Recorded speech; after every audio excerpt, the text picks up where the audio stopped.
Well, hello there. It is Memorial Day Monday, and I am down at the shed. It has probably been about a month since we recorded a video. I have been recording some footage.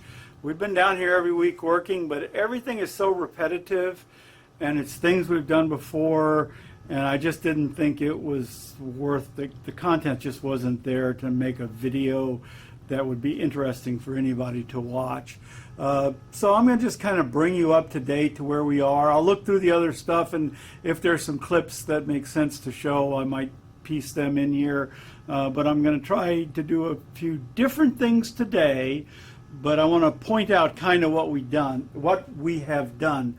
So if you look on the back box here, you can see, you probably can't tell, but there are clear plastic inserts stuck in every one of those holes to make a light pipe to bring the light from the LED in the back out to the front and then let it distribute, and it makes the back glass look tons better.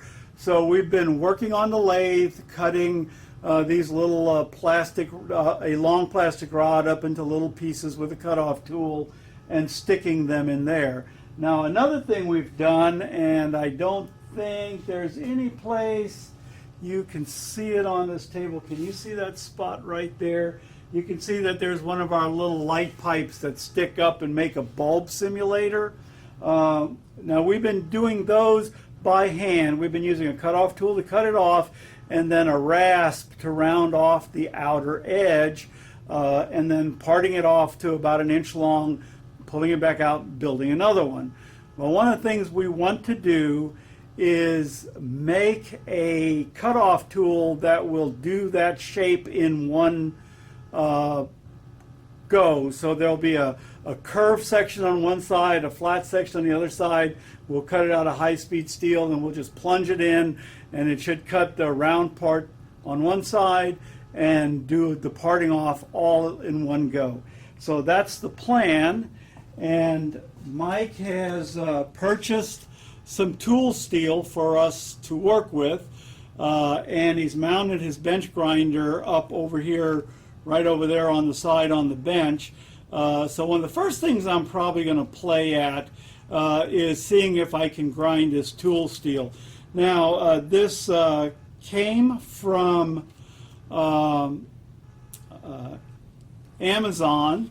It wasn't graded, so there wasn't any information about how to harden this or anything. So, and I even asked a question, and they said, oh, you don't harden it, you just grind it and dip it in water as you're grinding it to keep it cool, and that's it. So that doesn't sound like any tool steel I've ever heard of. But anyway, we're cutting plastic with it, so it's going to be good enough. Without, just mild steel would work fine for this probably. So anyway, but I am going to try and shape that. I brought a little cup along to put some water in, and I'll bring you guys down here and let you watch me make a fool of myself to see if I can convert this into a tool. First time ever trying to make a tool, and our bench grinder is just a standard old bench grinder. It isn't designed for grinding tool steel or anything. It's not diamond blade, it's just a grinding disc. So I have no idea how this is going to turn out. It could be a fiasco. So anyway, you guys might be in for some fun. The other thing Mike wanted me to check on, well, let me back up. Let me get back in frame so you can see me while I'm talking. The other thing I want to do is, we have some issues with our LEDs on this table blinking, and I know I filmed some footage before, but I don't think I ever posted it, that talked about the wires coming from the processor down to the play field. They run around the play field, and it leaves the play field and comes back up here to this light, and it feeds this whole table. Those cables are too long. They're picking up noise. I shortened one of them, and it fixed a blinking problem on the play field down here. But we also have a problem with the back box blinking. And one of the things I can do is add some more LEDs into the string to regenerate that signal, so about halfway through. So one of the things I plan to do today is down in the back box here installing a display or two, one on the way going down and one on the way coming back, to regenerate those signals to see if that fixes that problem. So anyway, that's it for today. I'll be here about 3 hours. Let's see what we can get done. By the way, one of the things that Mike wanted me to look at was when he put the lamps into self-test, they started blinking. They go from white to red and back to white. And at first I thought that might be part of that noise problem that I was just talking about. But now looking at it, this looks more like a programming issue. So I'm going to have to check my program to see if, because I have a test sequence in here that turns all the lights red. It just seems too, air quotes, I hate air quotes. It seems too much of a coincidence that all these lights are turning red, just like my self-test would do. So I'll take a look at that too, maybe. Okay, I'm going to try and grind some of this tool steel.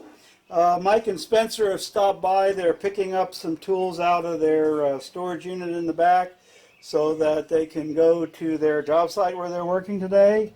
And while they're doing that, I'm going to go ahead and try and make a tool here. So this is the fine wheel, this is the coarse wheel, and I got my bucket of water over here. So I'm going to start with the coarse wheel and try and grind away some of this material, and then I'll come to the fine wheel and try and shape it a little finer.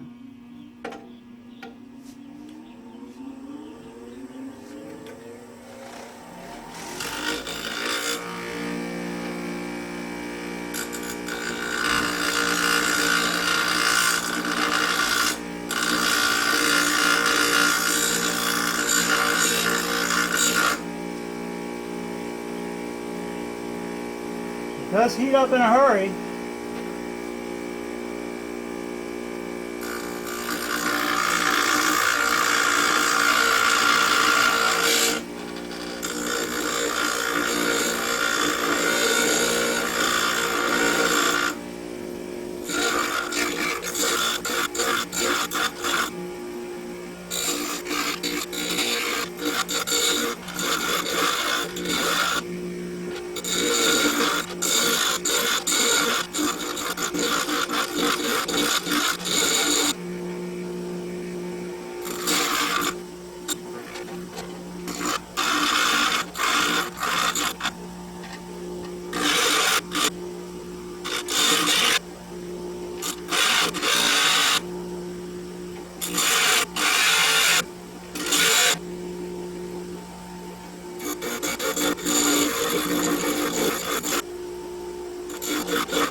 Okay, I'm not sure this is going to focus here, but I've got a kind of a shape.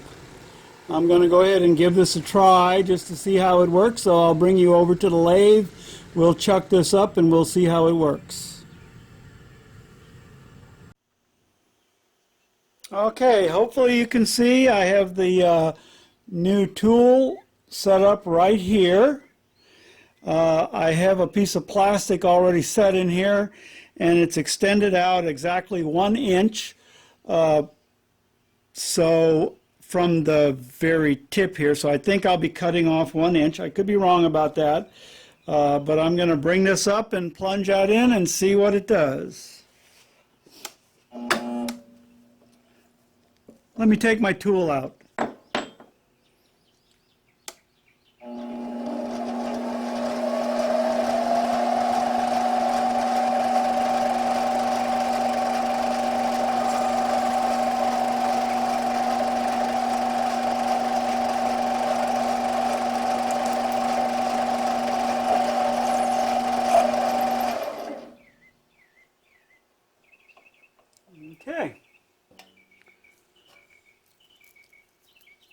So there's the piece I parted off. It's got a little bit of a burr on it.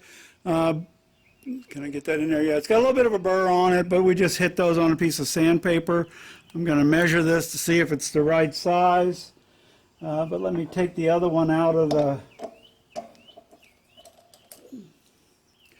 And there's the end. I actually plunged that in too deep. So I'm going to go ahead and cut that little tip off and stop a little earlier.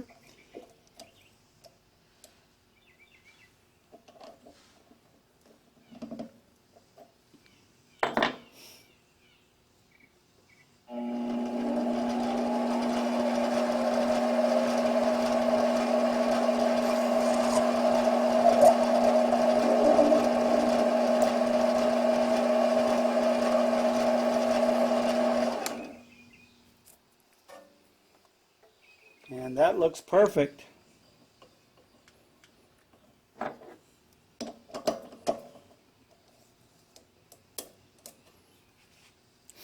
So,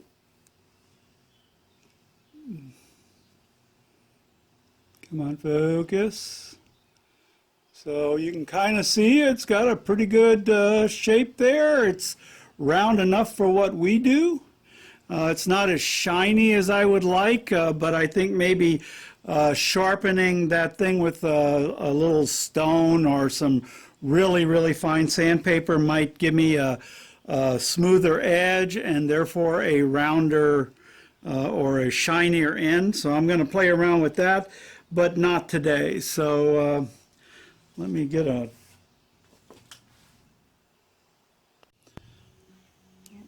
Well, I measured this and it is exactly 1 inch long, but I believe that the lights that we produce are actually 1.5 inches long because 3/4 of an inch goes into the table.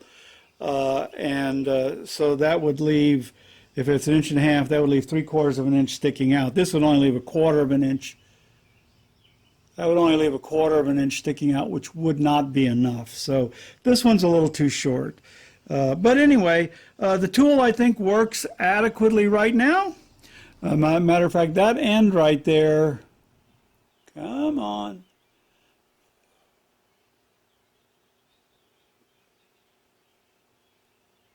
That end right there was the first end I cut, and it looks really, really good.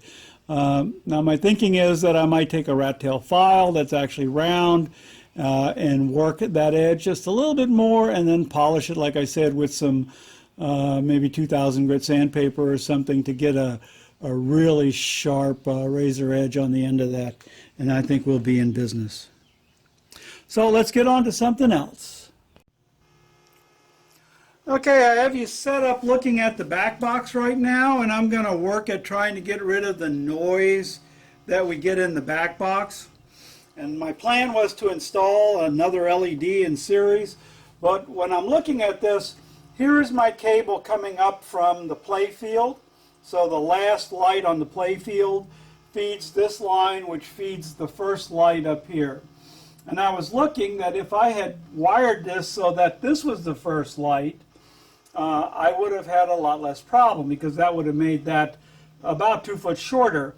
So I realized that what I can do is disconnect this LED, which is the last LED in the string, and make it the first LED in the string. So I'll bring this wire to this input. I will remove this wire that's joining it to there and take the output of this one and bring it up to here. So this will act as the regenerating light that regenerates the signal after just a little bit of cable run, and then it'll have a regenerated signal going the rest of the way. And I think that'll take care of my problem. So I'm probably going to remove the back box and lay it down to do this because it's just going to be easier. And then I'll set it back up. So I'll put you guys back on away from the table a little bit. But before I move you guys back away, one other thing that I wanted to say was I also think I'm going to remove this power supply from over here and move it over here closer to its AC input, so that we don't have this 110 volt AC running across these signal lines, because that may also be causing some of our problems. I don't know if it is or it isn't, but it would be prudent to move it over here anyway. I have adequate power cable length and ground cable lengths that I can move that over there withoot any major problems. So I'm going to probably do that while I have that back glass board removed. It'll be easier to get in there.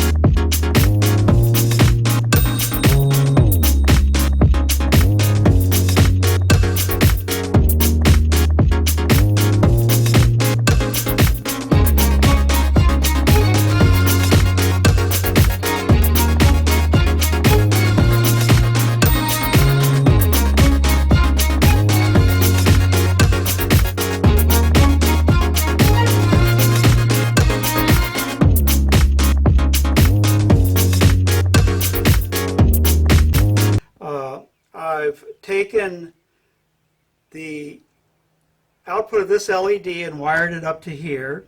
I've added a wire to the input, which I will connect to this wire coming from down below. And I am about to join the power wire from both ends and the ground wire from both ends. And you'll remember this ground wire was a solid core wire. We talked about replacing it. But we're not going to. We're going to leave it in there, and we're just going to run a stranded wire from here on into the box, and then we'll lock this down with some tie downs so that it can't move, and hopefully that'll be good enough. So anyway, what I'm about to do is cut off this excess thinner wire and put some 18 gauge power wires in. And when this is set in here, these wires are going to be coming right in here, and I'm going to dress them along the bottom end and into the power supply down here, except for the signal wire, which is going to come right up over here and right into here. So keeping that as short as possible, and hopefully everything will work out really good. So let me put you back in hyperlapse so you can watch me work.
Okay, I'm running out of time. I'm running out of battery. So I'm going to have to quit for today, but hopefully you can see that back there in the back box, it looks a lot cleaner. I've dressed all the wires up. I've done all the rewiring and stuff. So I'm going to quickly turn this on, hopefully while I still have enough battery left, and see if it works. The lights will be out of order by 1, so some things may look a little off. I didn't have time yet to reprogram them, but we'll see how it goes.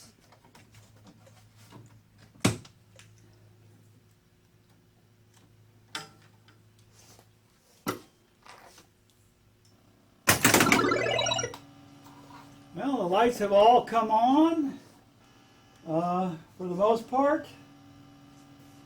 I don't see any lights here or here. I'm not sure why that is. Let me hit the test button and see. Okay, they're getting signal. They're just not turned on. So that's probably the rearrangement is messing those up.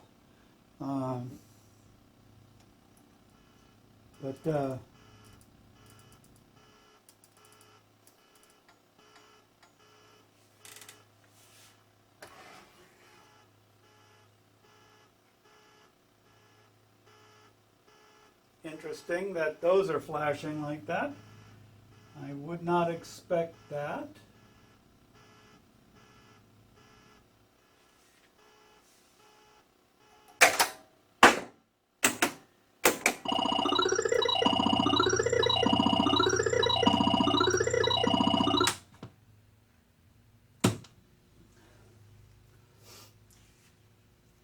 Now I still haven't done anything for signal regeneration of the primary signal going down to the bottom, and that's a very long cable, so that may be having some effect on this still.